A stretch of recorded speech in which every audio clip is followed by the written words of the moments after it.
اعوذ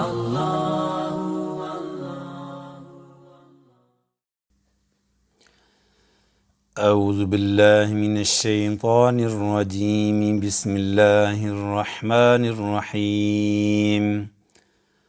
قد سمع اللہ قول التی تجادلک فی زوجها وتشتکی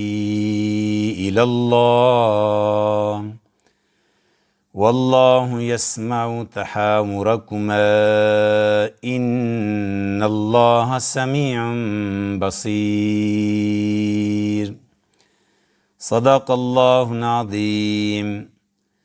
الحمد للہ رب العالمین والصلاة والسلام علی رسولہ الامین۔ رب اشرح لی صدری ویسر لی امری واحلل عقدۃ من لسانی یفقہوا قولی۔ اللہم لا سہل الا ما جعلتہ سہلا وانت تجعل الحزن اذا شئت سہلا۔ آج کے خلاصہ تفسیر میں 28 جز 28واں سپارہ شامل ہے۔ اس میں کافی ساری صورتیں جو ہیں شامل ہیں، سورہ مجادلہ، سورہ حشر، کافی ساری صورتیں شامل ہیں۔ جوں ہم قرآن کریم میں آگے جاتے ہیں، صورتوں کا سائز جو ہے وہ چھوٹا ہوتا جاتا ہے، اور شروع کی جو قرآن کریم کی شروع کی صورتیں ہیں وہ بڑی بڑی صورتیں ہیں۔ سورہ بقرہ سب سے بڑی ہے، سورہ آل عمران، سورہ نساء، یہ سب بڑی بڑی صورتیں ہیں۔ پھر جوں آگے جاتے ہیں صورتوں کا سائز چھوٹا ہوتا جاتا ہے، اور آخری جز میں بہت چھوٹی چھوٹی صورتیں آ جاتی ہیں۔ یہ ہے ترتیب قرآن کریم کی، لیکن ترتیب نزولی اس کے الٹ ہے۔ یہ جو چھوٹی صورتیں ہیں یہ پہلے نازل ہوئی تھیں، 30ویں سپارے کی جو صورتیں ہیں یہ پہلے نازل ہوئی تھیں، اور سورہ بقرہ جو ہے وہ مدینہ میں نازل ہوئی، یعنی ترتیب نزولی اس کے الٹ ہے۔ شروع میں نبی کریم صلی اللہ علیہ وسلم اور صحابہ، ابھی نیا قرآن نازل ہو رہا تھا، اس کو ابزورب کرنا اور اس پر عمل کرنا، اس کو انڈرسٹینڈ کرنا، وہ اگر شروع میں بڑی صورتیں نازل ہو جاتی تو وہ شاید مشکل ہو جاتا ہے، اس لیے چھوٹی چھوٹی صورتیں شروع میں نازل ہوئیں۔ اور اسی طرح جب بچوں کو حفظ کراتے ہیں تو اسی لیے ہم 30ویں سپارے سے شروع کراتے ہیں۔ چھوٹی چھوٹی صورتیں ہیں، ان کو یاد کرنا، ان کو انڈرسٹینڈ کرنا، یاد رکھنا نسبتاً آسان ہے، جبکہ سورہ بقرہ کسی کو شروع میں یاد کرنی پڑ جائے تو وہ مشکل میں پھنس جاتا ہے۔ تو یہ 28ویں سپارے میں سب سے پہلی جو صورت ہمارے سامنے ہے وہ سورہ مجادلہ ہے۔ مجادلہ یا مجادلہ، اس کا مطلب ہے اگر مجادلہ کہیں تو وہ یہ ہے کہ بحث، آرگومنٹ، اور مجادلہ کہیں تو آرگومنٹ کرنے والی یا بحث کرنے والی عورت۔ تو اس صورت کا جو پس منظر ہے وہ ایک بحث ہے یا بحث کرنے والی ہے عورت۔ اصل میں اسلام سے پہلے کفار میں ایک بہت بری رسم تھی طلاق کی۔ ایک تو نارمل طریقہ ہوتا ہے اپنی بیوی کو طلاق دینے کا، اور ان میں جو سب سے سخت طلاق ہوتی تھی، جس کے لیے رجوع یا دوبارہ نکاح بھی ممکن نہیں ہوتا تھا، وہ یہ تھی کہ کوئی مرد اپنی عورت کو طلاق کہنے کی بجائے اس کو یہ کہتا ہے کہ تمہاری بیک، تمہاری جو پیٹھ ہے وہ میری ماں کی طرح ہے، یعنی وہ تم میری ماں کی طرح ہو۔ اور اس طرح زہار جو ہے، اس طلاق کو زہار کہتے تھے، زہار بیک کو کہتے ہیں، بیک سائڈ۔ تو اس لیے ایسی طلاق جو ہوتی تھی وہ عورت پھر ان اے وے ماں کی طرح ہو جاتی تھی، اور اس کو طلاق ہو جاتی، وہ ماں سے تو کبھی بھی نکاح نہیں ہو سکتا۔ تو اس لیے جب کسی کو سخت قسم کی کو طلاق دیتا تھا تو وہ یہ الفاظ استعمال کرتا تھا۔ تو اسی طرح اب اسلام آ گیا اور قرآن کا نزول شروع ہو گیا۔ صحابہ اکرام بھی کیونکہ اسی جاہلیت کے دور سے ہو کر گزرے تھے، اب ایمان اور اسلام آ گیا تھا، لیکن بہت ساری رسمیں جن کے بارے میں اسلام نے ابھی کوئی ہدایات نہیں دی تھیں، وہ پرانے جاہلیت کی رسمیں ابھی جاری تھیں۔ تو ایک صحابی اوس بن صامت رضی اللہ تعالیٰ عنہ اور ان کی اہلیہ خولہ بنت ثعلبہ رضی اللہ تعالیٰ عنہ، انہوں نے اپنی بیوی کو یہی الفاظ استعمال کیے، اس کو زہار کہتے ہیں کہ تو میری ماں کی پیٹھ کی طرح ہے۔ تو اس پر جو حضرت ثعلبہ جو ہیں وہ بہت پریشان ہوئیں کہ یہ تو ایسی طلاق دے دی ہے انہوں نے کہ اس کا رجوع بھی ممکن نہیں ہے، بچے بھی کافی سارے تھے ان کے اور چھوٹے چھوٹے بچے تھے اور وہ بڑی پریشان تھیں، اور ظاہرہ غصے میں یہ ساری بات ہو گئی۔ وہ نبی کریم صلی اللہ علیہ وسلم کے پاس آتی ہے اور ان سے جو ہے وہ بات کرتی ہے کہ یہ اس طرح ہو گیا ہے۔ تو آپ صلی اللہ علیہ وسلم نے کہا کہ طلاق تو ہو گئی ہے، کیونکہ ابھی قرآن کا حکم اس سلسلے میں نازل نہیں ہوا تھا، یہ سورہ مجادلہ بھی نازل نہیں ہوئی تھی۔ تو وہ پھر عورت جو ہے خولہ بنت ثعلبہ وہ بحث کرتی ہے نبی کریم صلی اللہ علیہ وسلم سے کہ یہ کیوں ہو گیا، کیسے ہو گیا، میرے بچوں کا کیا بنے گا، اور بڑی گھر جو ہے وہ اجڑ جائے گا، تو اس کا کوئی حل نکلنا چاہیے۔ وہ ایسے جیسے پریشان آدمی جو ہے وہ اس طرح کی گفتگو کرتا ہے، وہ اس طرح بحث کر رہی تھی، اسی لیے سورت کا نام مجادلہ ہے، بحث کرنے والی یا بحث مجادلہ۔ تو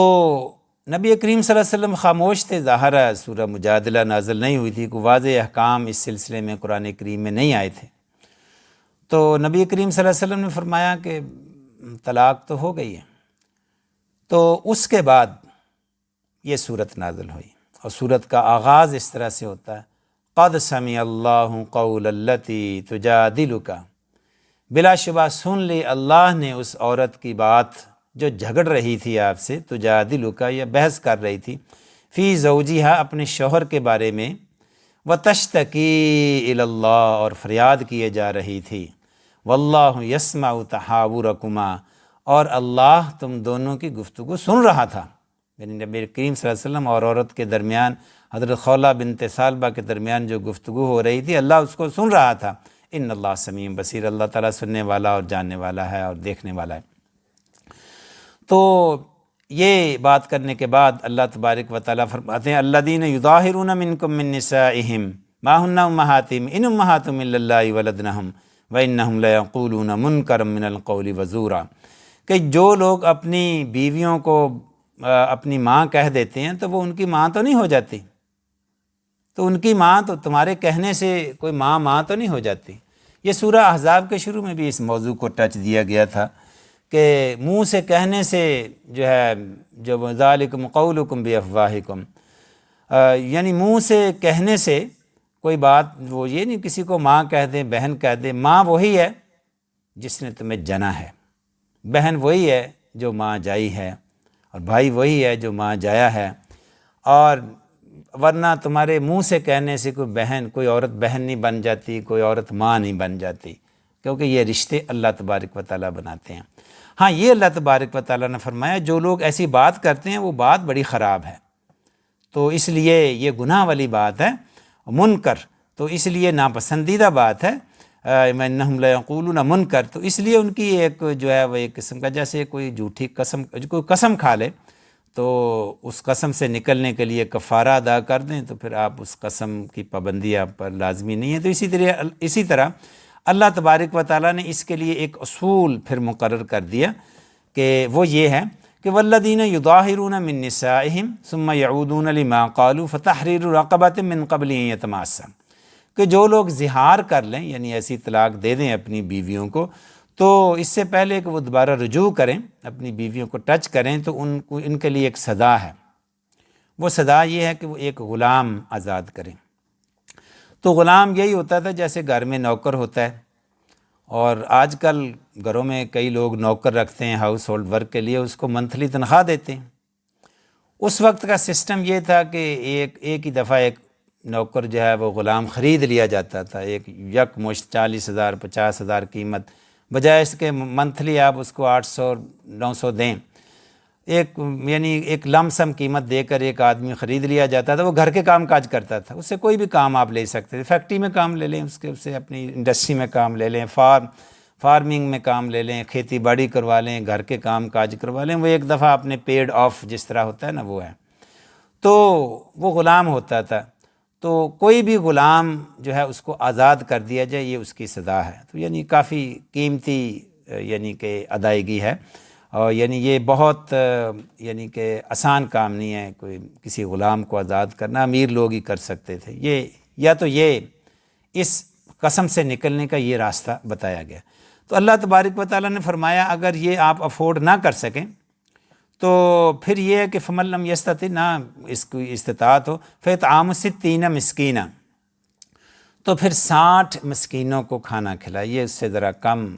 کہہ لے کہ ہلکی ادائیگی ہے، تو 60 لوگوں کو کھانا کھلانا جو ہے وہ پھر یا اس طرح کر لے جائے جس طرح کا خود کھاتے اس طرح کا ان کو کھلا دیں۔ تو اس کے بعد جو ہے وہ فمن لم یجد فصیام الشہرین متتابعین، یعنی اگر یہ نہ کر سکیں تو 60 روزے جو ہے مسلسل رکھیں، اور جو ہے وہ 60 روزے جو ہے وہ بھی مشکل کام ہے، 60 مسکینوں کو کھانا، غلام آزاد کرنا ہے، غلام آزاد کرنا، اور 60 روزے رکھنا، اور 2 مہینے کے، یعنی 2 مہینے کے لگاتار، اس میں ناغہ نہیں ہونا چاہیے، وہ روزے رکھنا، اور پھر اس کی بھی نہ ہو تو پھر جو ہے وہ 60 مسکینوں کو کھانا کھلایا جائے۔ تو یہ اس قسم سے، اس طلاق سے نکلنے کا ایک طریقہ اللہ تبارک و تعالیٰ نے بتایا، کہ ورنہ یہ کوئی طلاق ایسی نہیں ہے۔ تو یہ حضرت خولہ بنت ثعلبہ تھیں صحابیہ، جن کے بارے میں یہ صورت نازل ہوئی، جن کے مسئلے کو حل کرنے کے لیے، جن کے طلاق کے مسئلے کو، زہار کے مسئلے کو حل کرنے کے لیے یہ صورت نازل ہوئی۔ تو اسی طرح اس خولہ بنت ثعلبہ کی گفتگو کی وجہ سے جو ہے وہ اللہ تعالیٰ صورت کا آغاز ہی اس طرح سے کرتا ہے کہ اللہ تعالیٰ نے سن لی اس بات، اللہ تعالیٰ نے سن لی اس عورت کی بات جو پریشانی میں آپ سے گفتگو کر رہی تھی۔ تو صحابہ جو ہیں اس عورت کی بہت عزت کیا کرتے تھے، کہ اللہ تبارک و تعالیٰ نے قرآن کریم میں مینشن کیا کہ اس عورت کی بات سنی۔ اور اسی طرح ایک دفعہ عمر رضی اللہ تعالیٰ عنہ جب خلیفہ تھے تو ایک بوڑھی عورت نے آپ کو روکا، اور آپ اپنے صحابہ کے ساتھ سرکاری دورے پر کہیں چل رہے تھے، جا رہے تھے، تو ایک بوڑھی عورت نے آپ کو روکا اور کافی دیر تک روک کے رکھا، گفتگو کرتی رہی۔ تو بعد میں پھر جب تک اس نے آپ کو جانے نہیں دیا تو آپ نے یعنی اس سے رخصتی نہیں لی۔ تو صحابہ اکرام نے پوچھا یہ کون عورت تھی جس کی وجہ سے آپ نے ایک اہم، آپ ٹرپ پر تھے، آپ رک گئے اور رکے ہی رہے۔ تو عمر رضی اللہ تعالیٰ عنہ نے فرمایا کہ یہ وہ عورت ہے جس کی اللہ نے 7 آسمانوں کے اوپر بھی سنی تھی اور اس کا رسپانس کیا تھا، تو میں کون ہوتا ہوں اس کی بات کو نہ سننے والا۔ تو اسی طرح عمر رضی اللہ تعالیٰ عنہ کو ایک اور دفعہ بھی خولہ بنت ثعلبہ جو بوڑھی ہو چکی تھی، انہوں نے روکا اور کچھ نصیحتیں کیں کہ عمر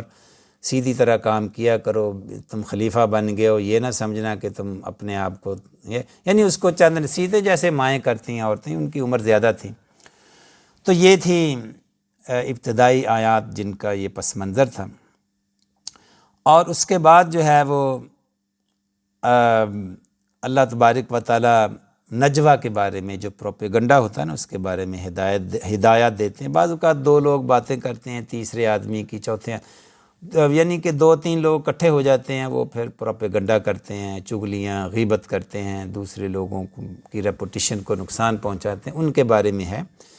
کہ یاد رکھو جب 2 لوگ، الم تری ان اللہ یعلم ما فی السماوات و ما فی الارض، اللہ تعالیٰ کو علم ہے جو بھی زمین و آسمان میں ہے، یعنی تم گفتگو کرتے ہو، کانا پھوسی کرتے ہو، تو اللہ تعالیٰ جانتا ہے، جو غیبتیں نہ کیا کرو۔ پھر اللہ تبارک و تعالیٰ فرماتے ہیں ما یکون من نجوی ثلاثۃ الا هو رابعهم، جب 3 آدمی پروپیگنڈا کرتے ہیں، نجوہ کرتے ہیں، تو چوتھا اللہ ہوتا ہے۔ ولا خمسۃ الا هو سادسهم، اگر 5 آدمی کر رہے ہوں، اگر نہیں ہوتا 5 آدمی کر رہے ہوں، تو چھٹا آدمی جو ہے وہ اللہ تبارک و تعالیٰ، یعنی اللہ تبارک و تعالیٰ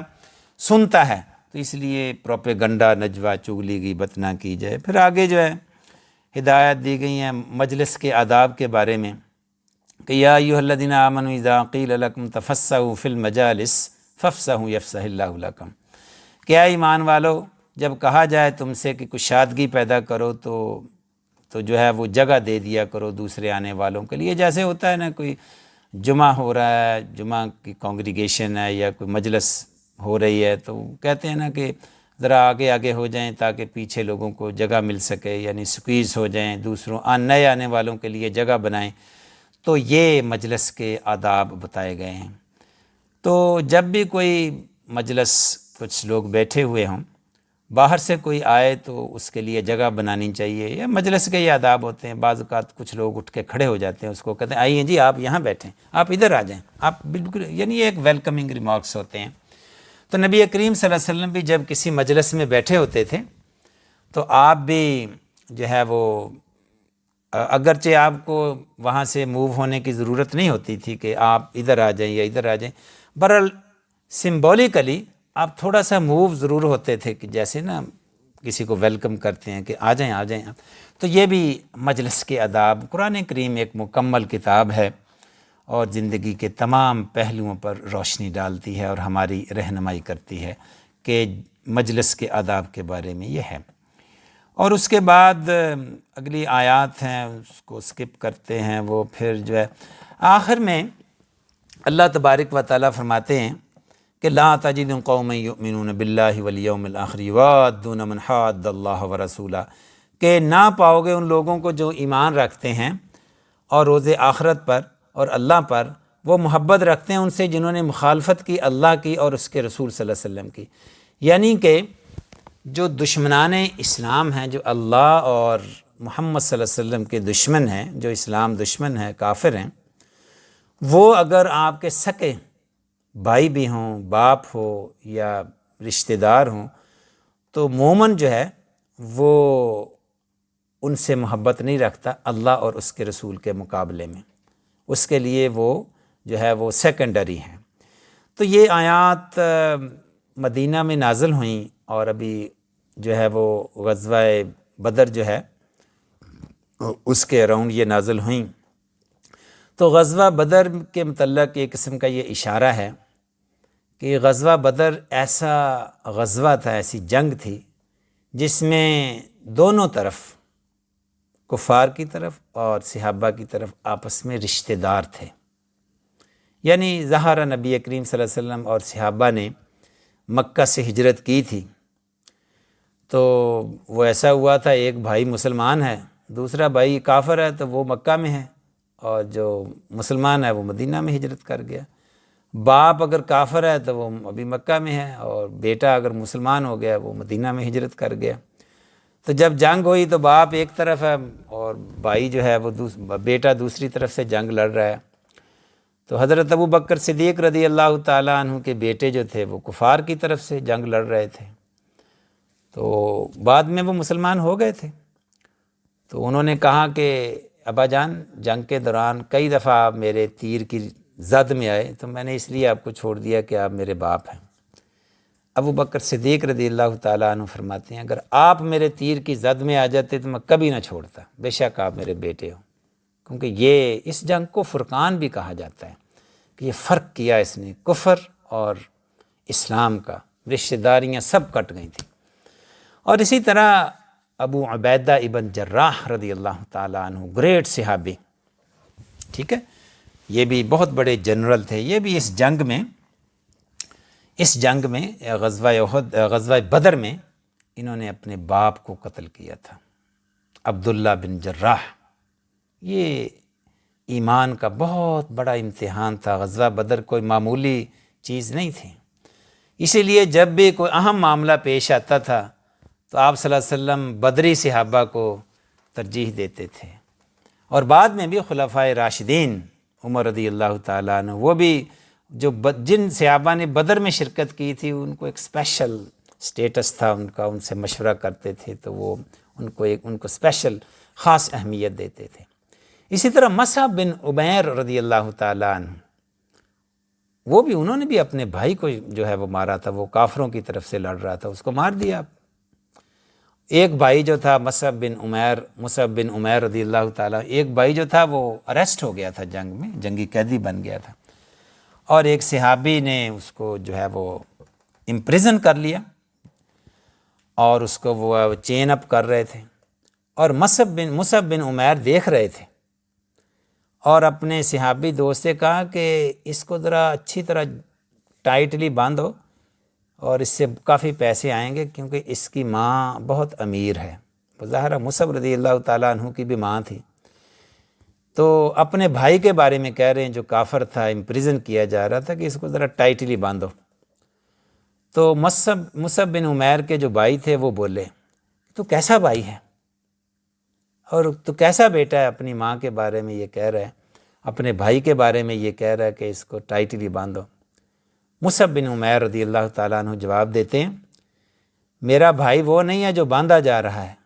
میرا بھائی وہ ہے جو باندھ رہا ہے، یعنی جو امپریزن کر رہا ہے۔ تو یہ کفر اور اسلام، حضرت عمر رضی اللہ تعالیٰ عنہ نے اپنے ماموں کو اس جنگ میں قتل کیا تھا۔ تو یہ جنگ جو ہے بڑی ہی آزمائش والی تھی،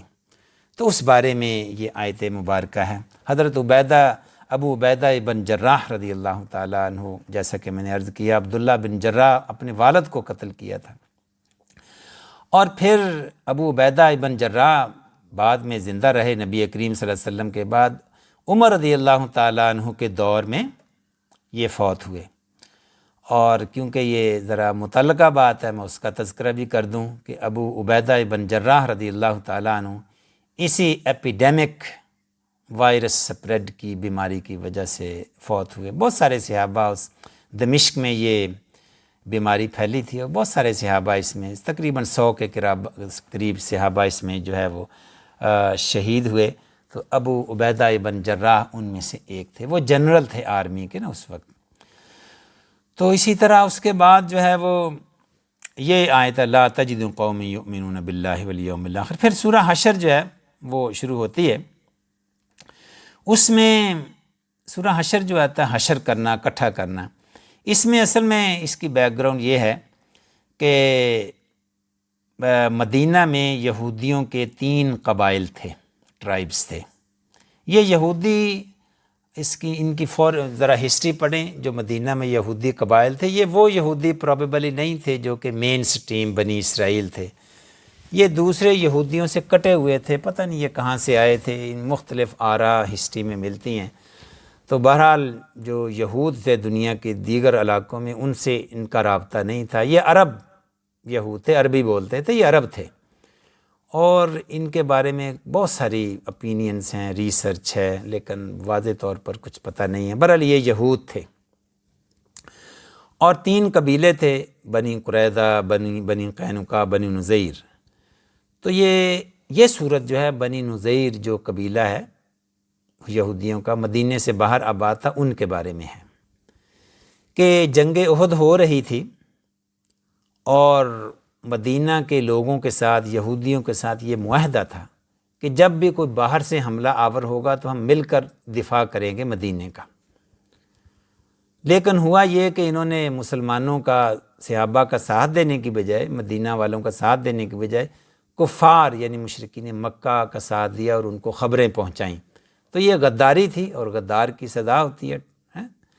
تو اس لیے نبی کریم صلی اللہ علیہ وسلم جب غزوہ احد سے واپس آئے تو آپ جو ہے آ گئے اور جو ہے وہ بیٹھ گئے، ہتھیار اتارنے لگے،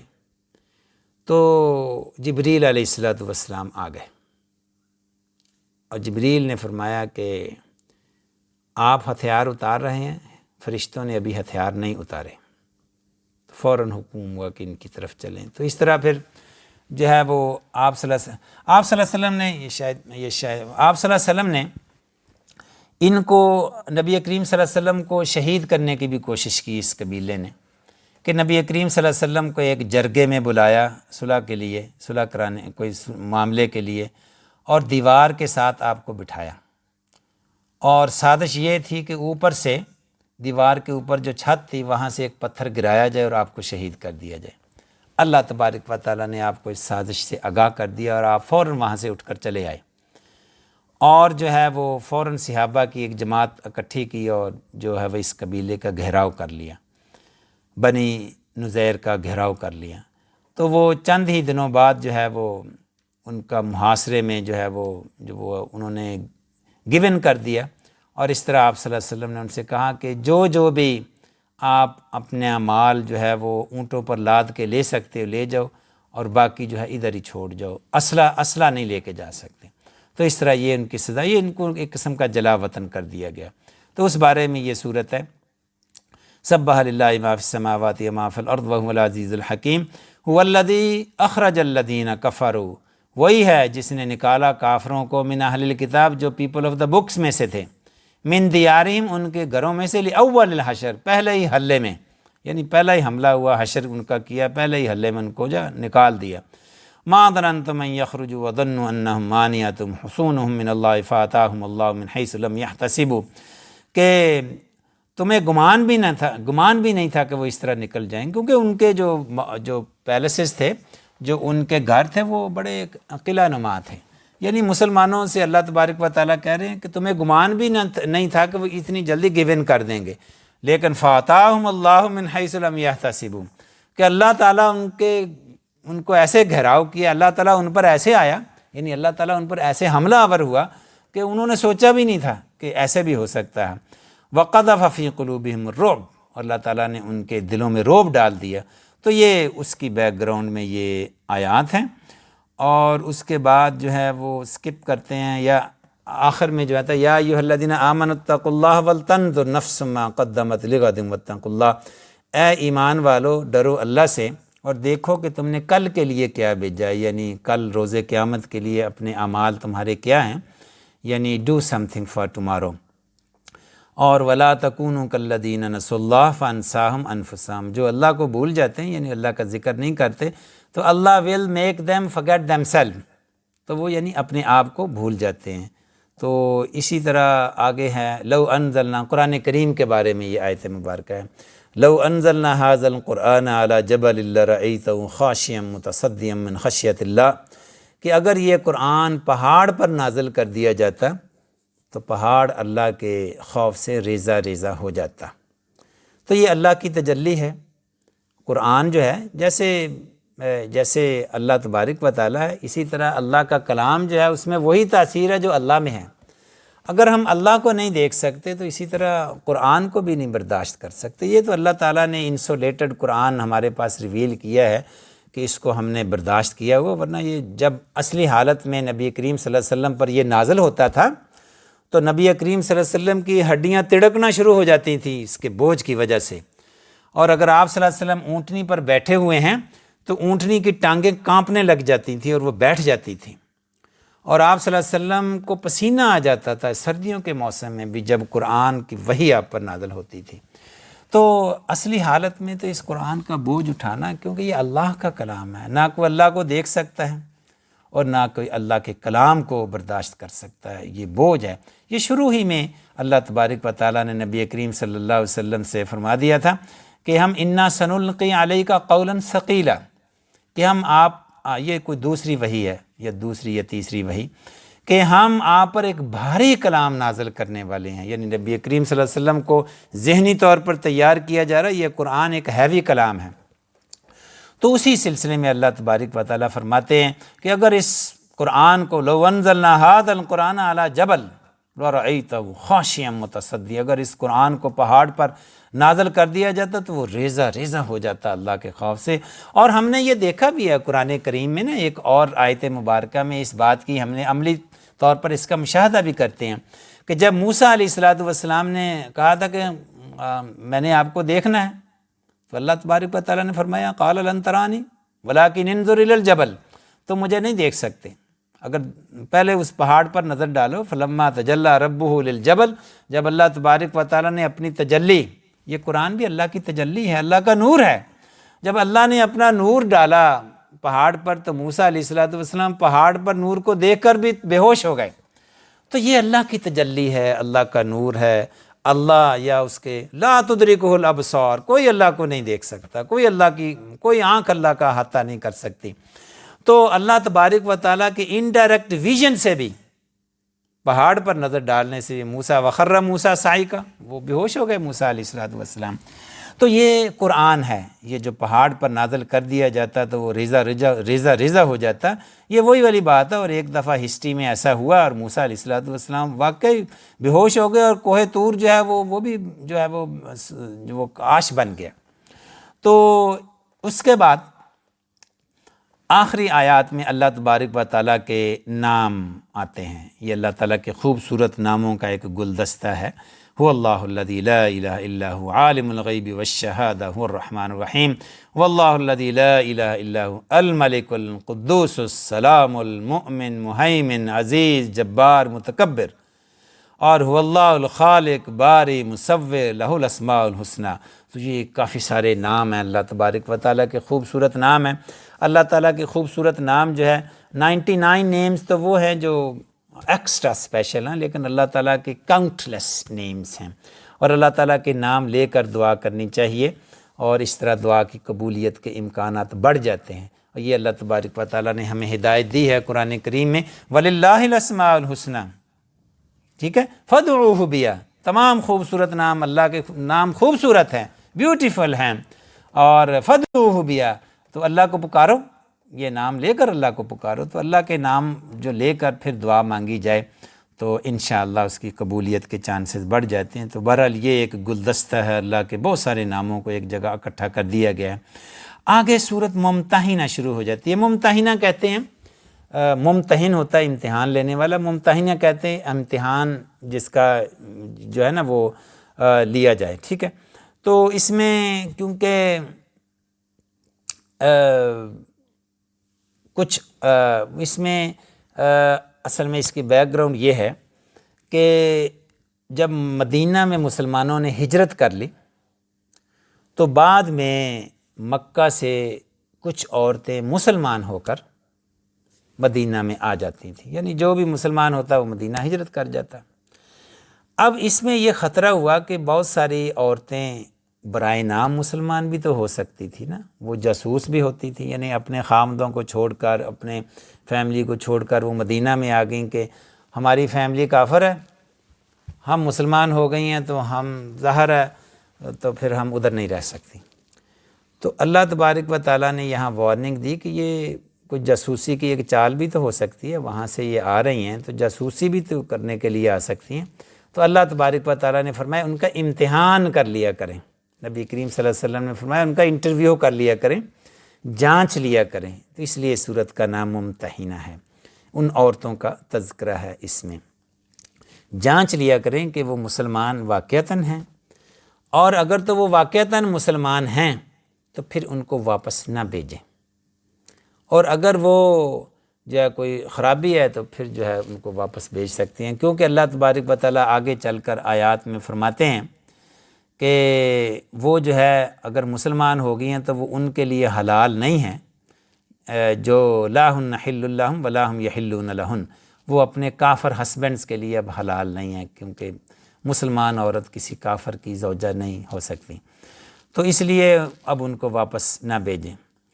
اور اگر کفار کی طرف سے کوئی مطالبہ ہو پیسوں کا، ان کے جو کوئی حق مہر کا کو تو وہ ان کو ادا کر دیں، اور ان سے شادیاں مسلمانوں کی کر دیں، اور ان کو حق مہر جو ہے وہ بھی ادا کیا جائے. تو اس میں ایک واقعہ بھی اس میں بیان ہوا ہے کہ جب مکہ فتح ہونے والا تھا تو اس میں حاطب رضی اللہ تعالیٰ عنہ ایک صحابی تھے مدینہ میں، اور انہوں نے ایک عورت کے ہاتھ مکہ میں ایک پیغام بھیجا کہ شاید مکہ پر مسلمان چڑھائی کرنے والے ہیں. بظاہر تو ایک جاسوسی کا ایک میسج تھا. ایک عورت کے ہاتھ یہ پیغام بھیجا، حاطب رضی اللہ تعالیٰ عنہ، یہ بھی بدری صحابی تھے، غزوہ بدر میں انہوں نے حصہ لیا تھا. لیکن جب مکہ فتح ہوا، جب مکہ پر چڑھائی کی جانی تھی تو یہ خفیہ تھی، کسی کو اس کا علم نہیں تھا. لیکن حاطب رضی اللہ تعالیٰ عنہ نے اندازہ لگا لیا کہ شاید مکہ پر چڑھائی ہونے والی ہے. تو انہوں نے مکہ کے سرداروں کو میسج بھیجا ایک عورت کے ذریعے کہ شاید مکہ پر حملہ ہونے والا ہے، تو ذرا اپنا لک آفٹر کریں، ذرا اپنا باؤنڈری، اپنی سیکیورٹی کا خیال رکھیں. تو ایک عورت کے ہاتھ یہ میسج بھیجا. اللہ تبارک و تعالیٰ نے نبی کریم صلی اللہ علیہ وسلم کو بتا دیا. اللہ تبارک و تعالیٰ نے حضرت علی رضی اللہ تعالیٰ عنہ اور 2 صحابہ اور سعد مقداد رضی اللہ تعالیٰ عنہ ان کو بھیجا کہ جاؤ فلاں جگہ ایک عورت ملے گی آپ کو، اور اس کے پاس سے جو ہے وہ ایک لکھا ہوا کاغذ جو ہے وہ واپس لاؤ، وہ پیغام ہے، جو جاسوسی کا پیغام ہے۔ حضرت علی رضی اللہ تعالیٰ عنہ اور دوسرے صحابہ گئے اور اس عورت کو پکڑ لیا، اور اس عورت کی تلاشی لی، اور اس سے وہ کاغذ برآمد نہیں ہوا۔ تو اس عورت سے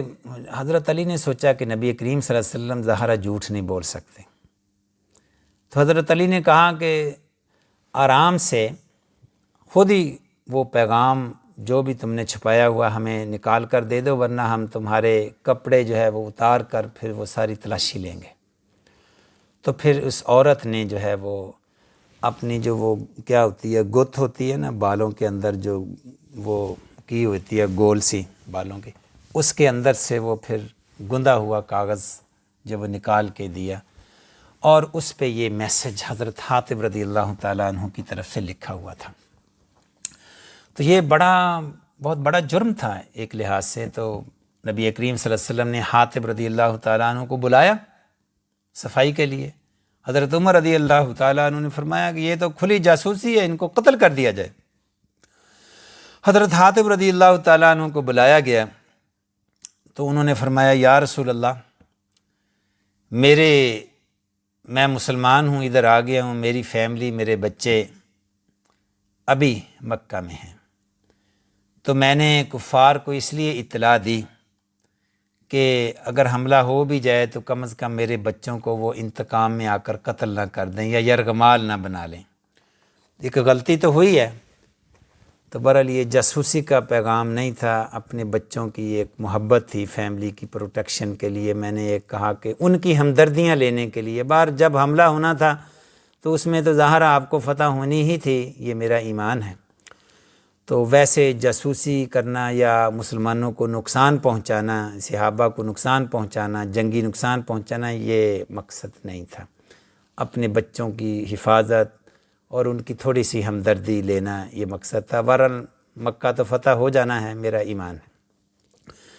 نبی کریم صلی اللہ علیہ وسلم نے فرمایا حاتب نے سچ فرمایا، حاتب نے سچ کہا۔ حاتب رضی اللہ تعالیٰ عنہ بدری صحابہ تھے، اور ظاہر غلطی انسان سے ہو جاتی ہے، آپ صلی اللہ علیہ وسلم نے ان کو معاف کر دیا۔ بظاہر یہ بہت بڑی غلطی تھی، لیکن نبی کریم صلی اللہ علیہ وسلم کی ججمنٹ دیکھیں کہ بات کو سنتے ہیں اور بات کی تہ تک پہنچتے ہیں، اور پھر یہ نہیں کہ فوراً غصے میں آ کر اس کا سر تن سے جدا کر دیا، جیسے عمر رضی اللہ تعالیٰ عنہ جو سجیسٹ کر رہے تھے۔ اور پھر اس صورت میں یہ بھی فرمایا نبی کریم صلی اللہ علیہ وسلم سے قد کانت لکم اسوۃ حسنۃ فی ابراہیم، کہ اے نبی صلی اللہ علیہ وسلم تمہارے لیے ابراہیم علیہ السلام کی زندگی میں بہترین نمونہ ہے، یعنی ہی از اے رول ماڈل فار یو۔ نبی کریم صلی اللہ علیہ وسلم ہم سب کے لیے رول ماڈل ہیں،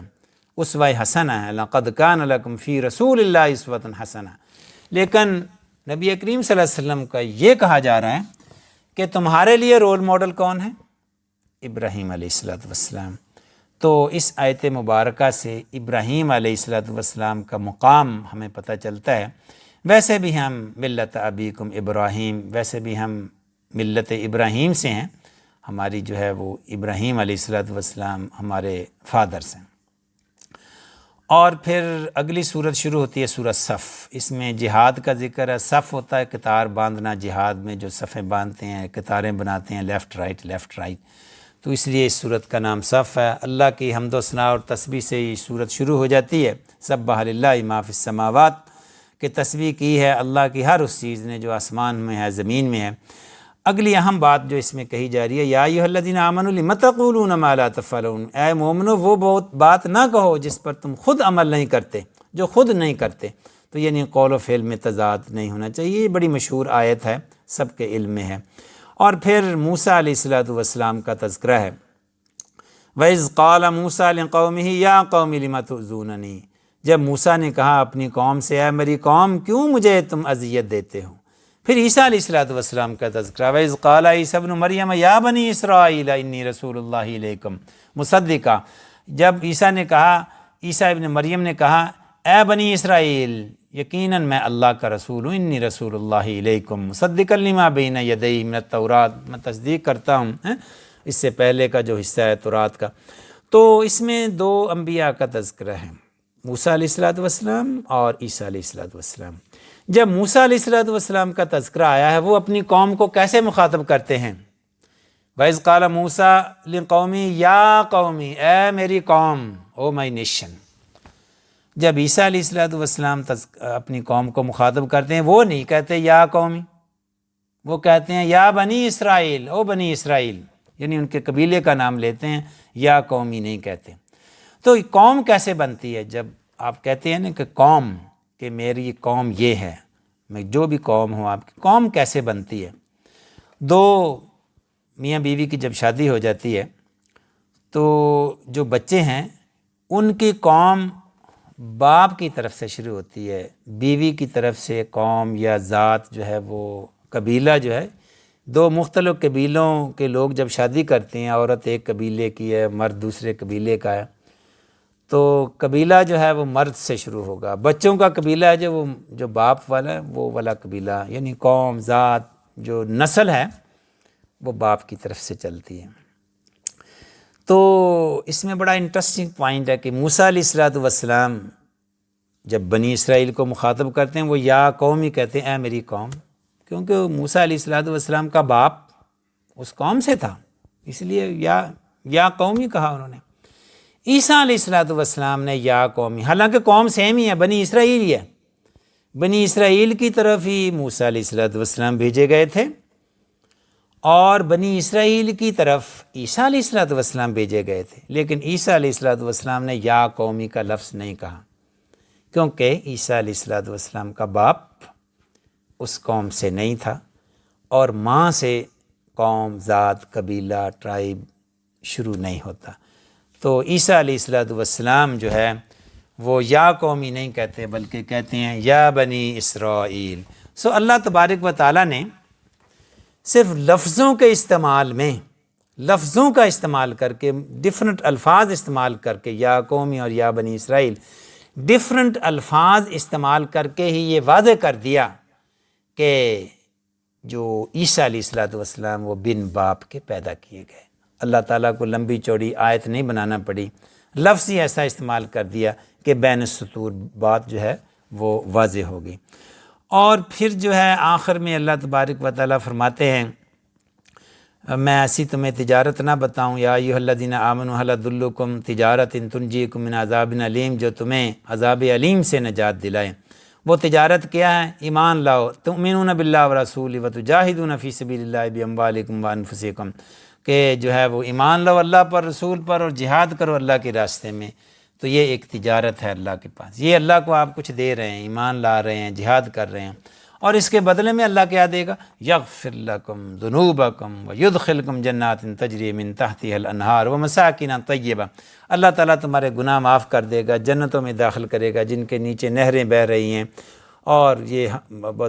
اور اللہ تعالیٰ اور کیا دے گا؟ وَأُخْرَىٰ تُحِبُّونَهَا نَصْرٌ مِّنَ اللَّهِ وَفَتْحٌ قَرِیب، یعنی سیکنڈریلی،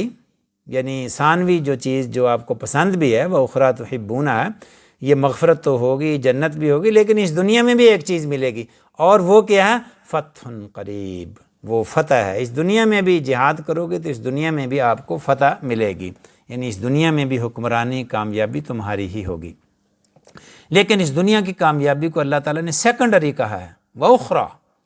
لیکن اصل کامیابی ذَلِكَ هُوَ الْفَوْزُ الْعَظِيمُ، آخرت کی کامیابی ہے۔ فَمَنْ زُحْزِحَ عَنِ النَّارِ وَأُدْخِلَ الْجَنَّةَ فَقَدْ فَازَ، جو آگ سے بچا لیا گیا، جو جنت میں داخل کر دیا گیا، وہ ہے اصل میں کامیاب، فقد فاز۔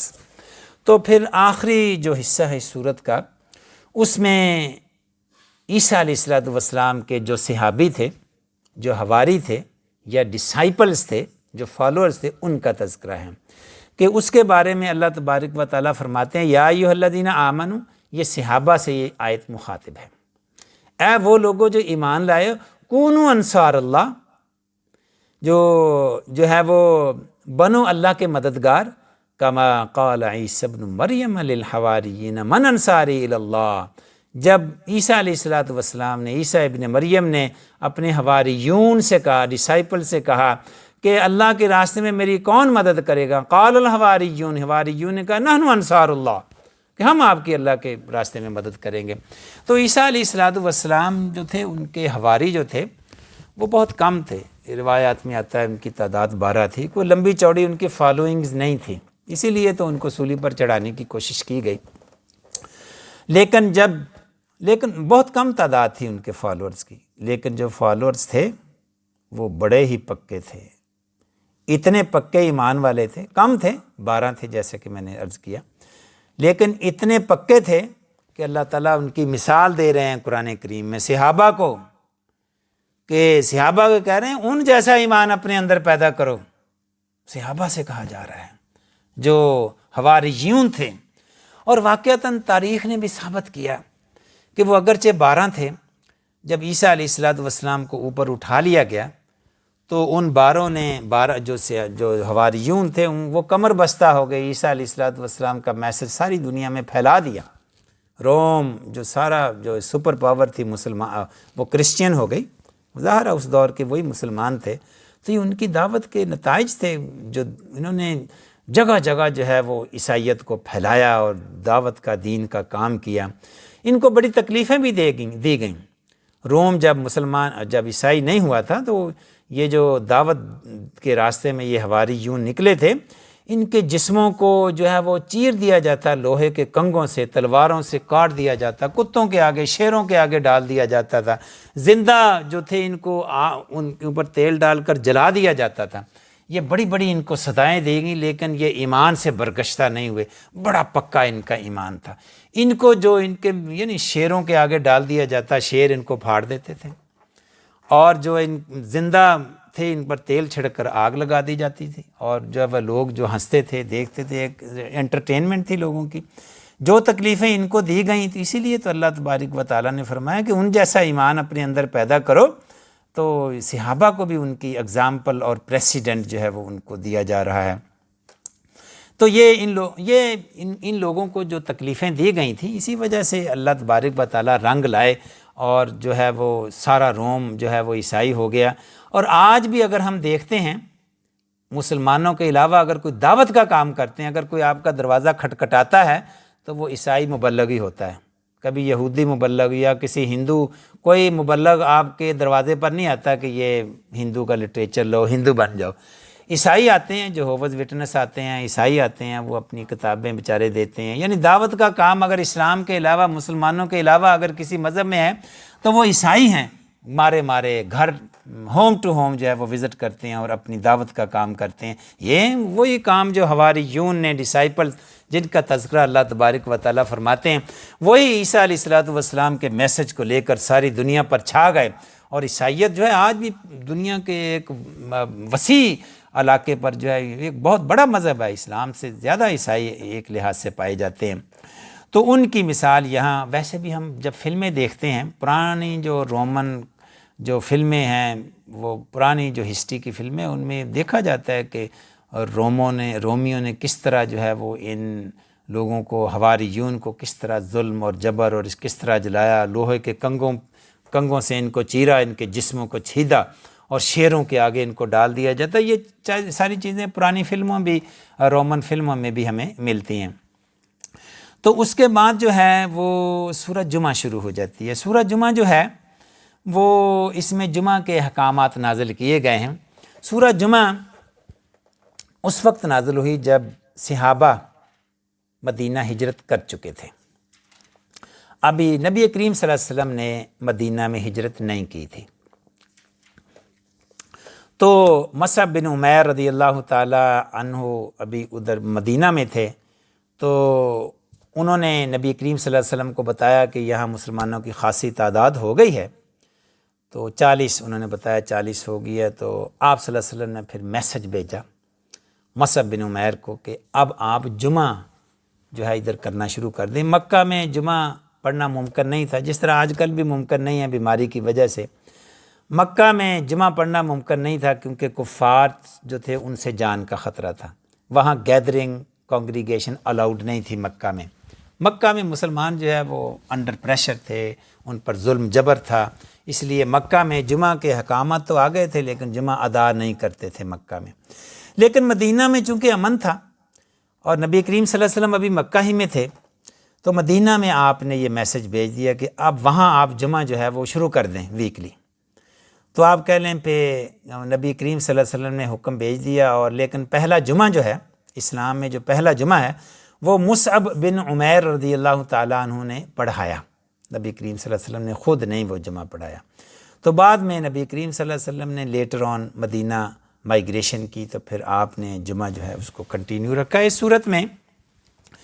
اللہ تبارک و تعالیٰ پھر تسبیحات سے جو ہے اس صورت کا آغاز کرتے ہیں، اور نبی کریم صلی اللہ علیہ وسلم کے بارے میں بتاتے ہیں هو الذی بعث فی الامیین، وہی اللہ ہے جس نے امیین میں رسول بھیجا، یتلو علیہم آیاتی، جو تلاوت کرتا ہے آیتوں کی، ویزکیہم، اور ان کو پاک کرتا ہے، پیوریفائی کرتا ہے، ویعلمہم الکتاب، اور ان کو کتاب کا علم دیتا ہے، حکمت کی باتیں بتاتا ہے۔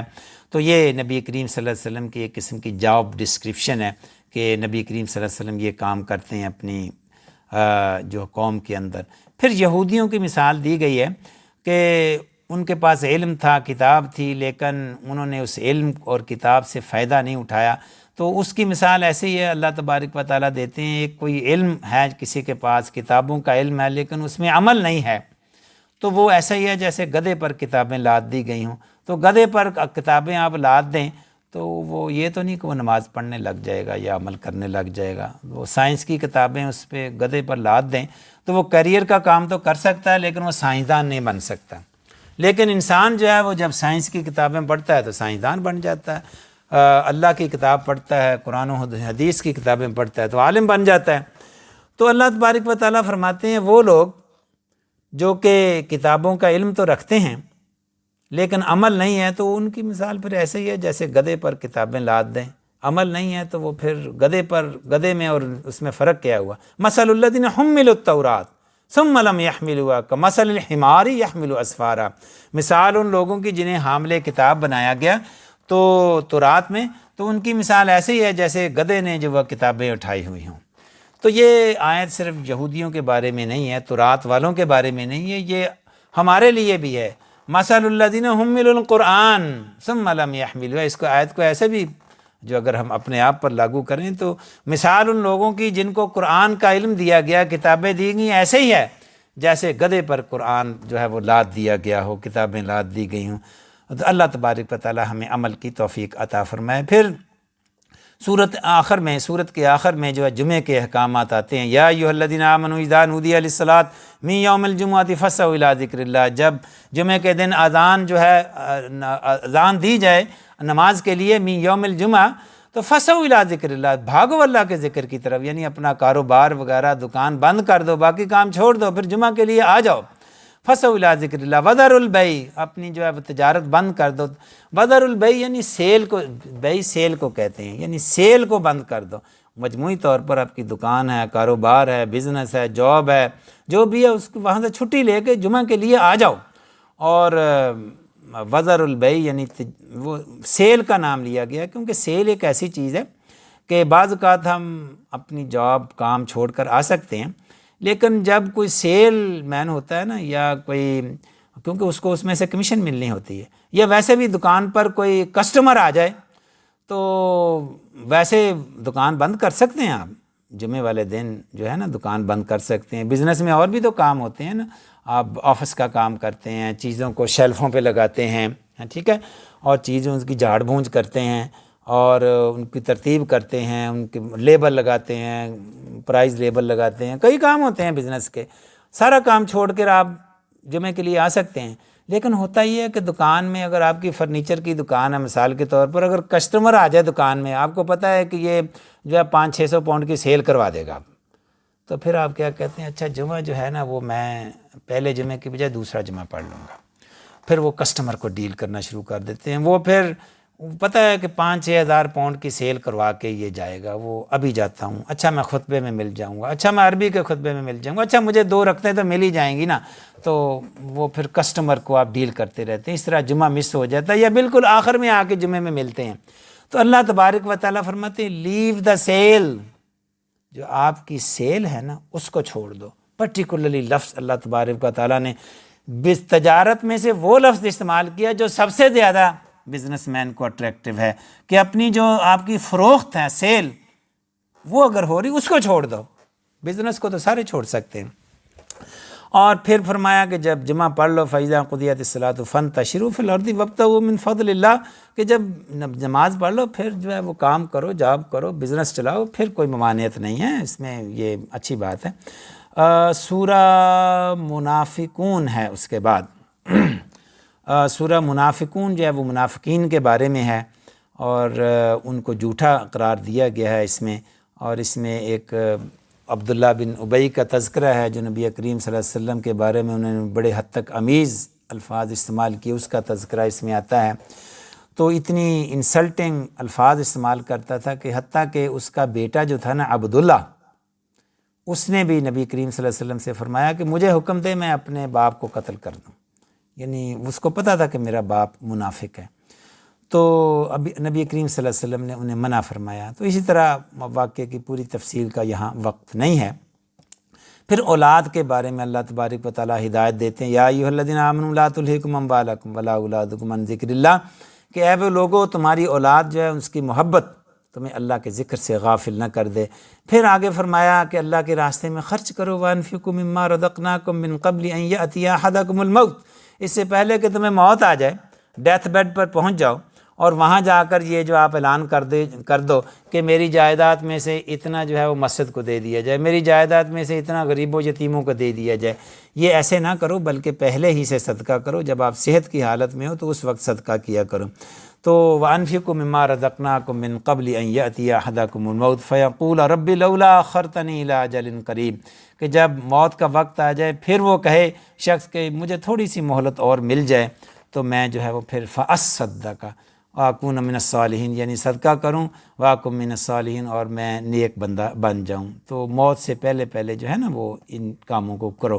سورہ تغابن جو ہے اس کا جو تذکرہ ہے، یعنی کہ قیامت کے دن کا جو اس کا نام ہے، ذَلِكَ يَوْمُ التَّغَابُن، یہ کامیابی اور ناکامی کا دن ہوگا، یہ لفظ آیا اس صورت میں، اسی سے صورت کا نام جو ہے وہ رکھا گیا ہے۔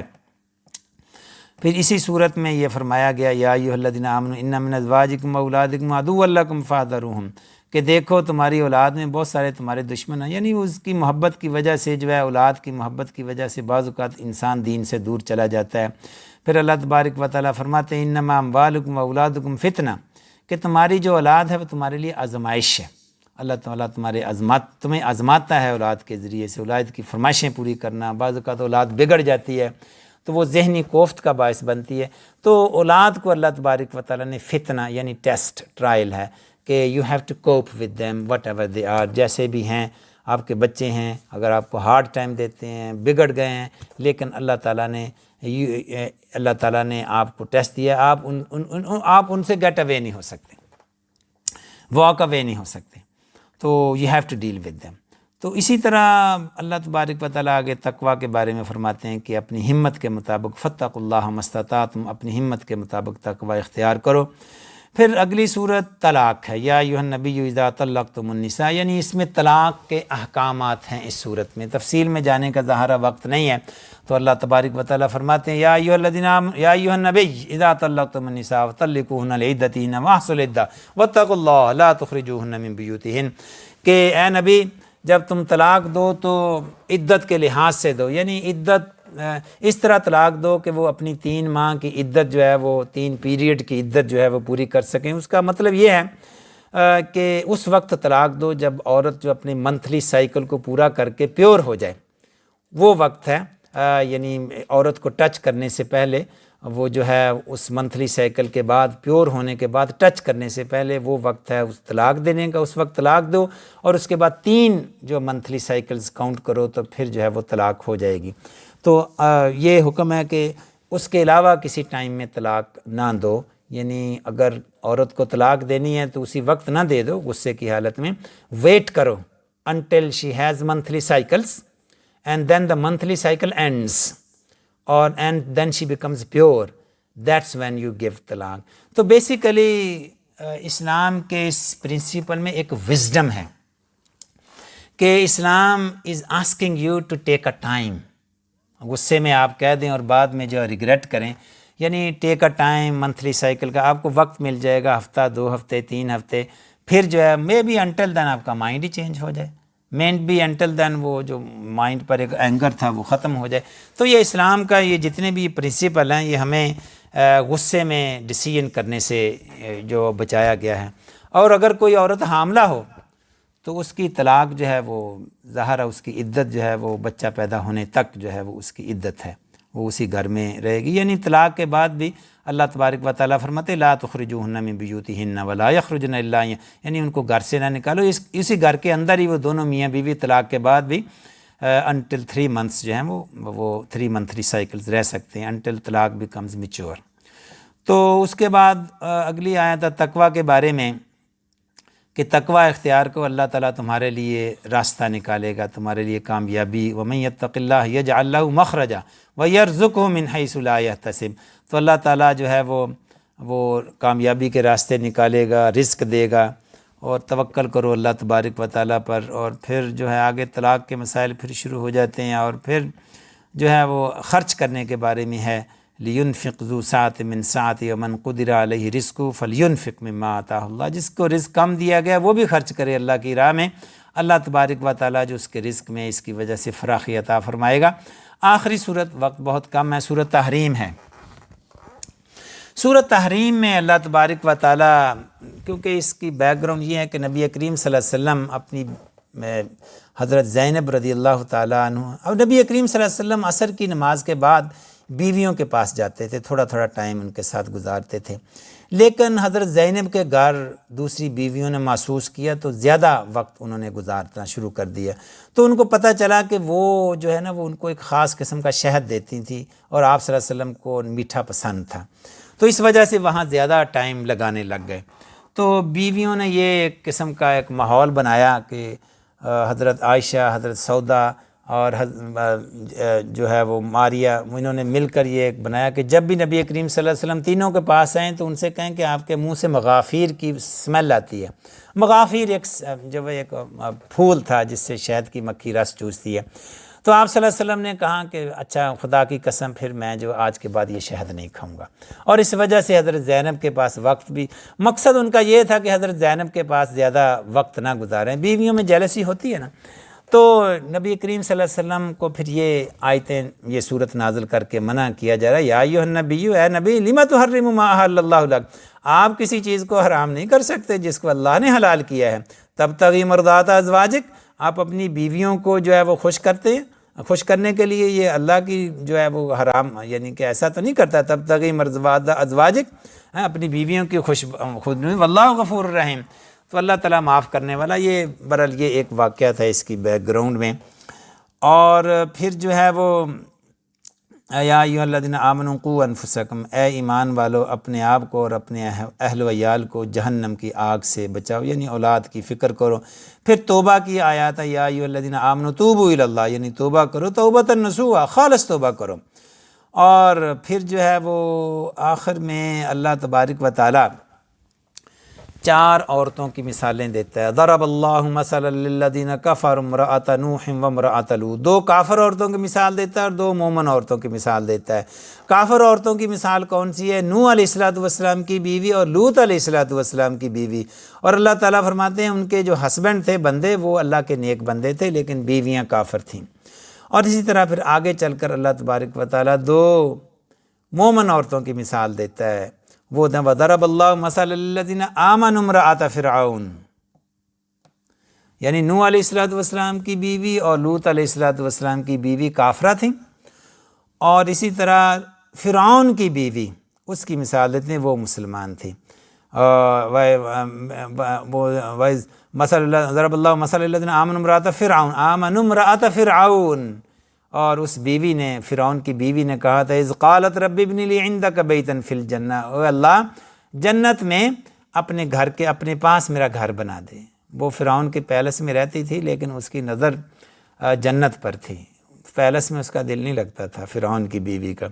پھر وہ آگے مثال ہے دوسری جو عورت، جو نیک عورت ہے، اس کی مثال اللہ تبارک و تعالیٰ نے دی ہے، مریم علیہ السلام، مریم ابنۃ عمران التی احسنت فرجہا۔ تو اس طرح اس جز کا اختتام ہوتا ہے۔ اللہ تبارک و تعالی ہمیں عمل کی توفیق عطا فرمائے۔ اقول قولی ھذا واستغفر اللہ لی ولکم فاستغفروہ انہ ھو الغفور الرحیم۔